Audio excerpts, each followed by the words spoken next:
Hello and welcome to the History Channel. Today, we want to talk about one of the most controversial political ideologies. What is communism? Communism is an inclination towards sharing and commonality and is in contrast to capitalism.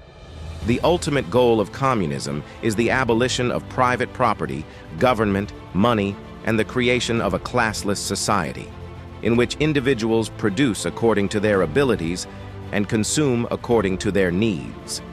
The famous writings of Karl Marx and Friedrich Engels in the Communist Manifesto and German ideology in the 19th century had a significant influence on the economic, social, and political thought processes. As no communist country has existed so far, there is no prominent example of communism, even though countries such as China, North Korea, Cuba, and the Soviet Union were governed by socialist systems. To understand the difference between socialism and communism, I will create a detailed video explaining the distinctions between these two ideologies.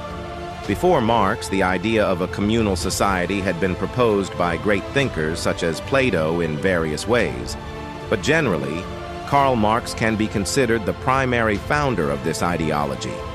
In the 1840s, Europe was undergoing industrialization. Factories were working faster than before, and at the same time, they required a large number of workers.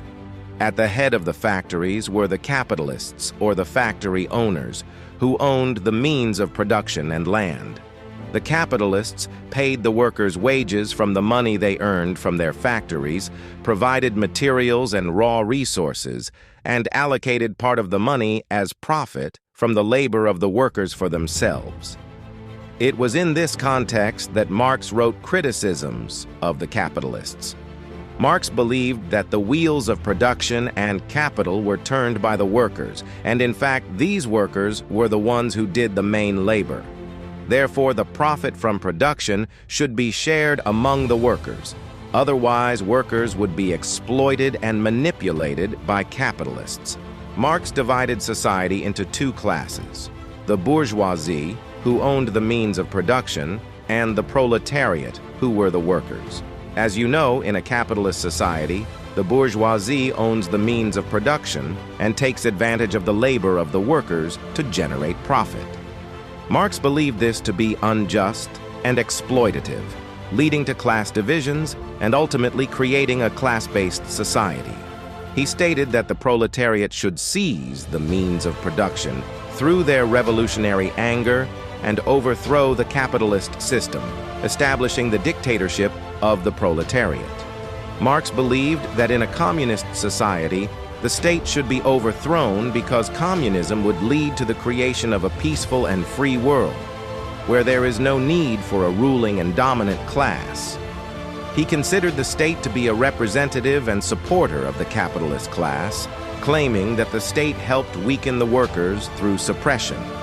After the Industrial Revolution in Europe, the number of workers naturally surpassed that of the capitalists, and the workers formed the majority of society. Therefore, if someone preached Marx's teachings extensively in society, they could gain the support of the majority of workers. In fact, Lenin was the first person to do so, and in October 1917, he carried out a socialist revolution in the Union of Soviet Socialist Republics known as the USSR. After World War I, the world was divided into communist and non-communist sectors. Germany, East Germany, Poland, Czech Republic, Romania, China, Afghanistan, Cambodia, and others were built on the basis of communism. However, the significant issue was that although Karl Marx had written statements about how to establish a communist society in the famous Communist Manifesto, leaders of these countries and the leaders of the Soviet Union, such as Lenin and Stalin in the Soviet Union and Mao in China, implemented Marx's writings in their own style and context.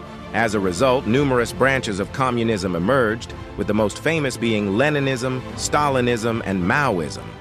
The issue at hand is that while communism appears to be a deeply humane and ethical idea in theory, why has its practical implementation not been very successful throughout history?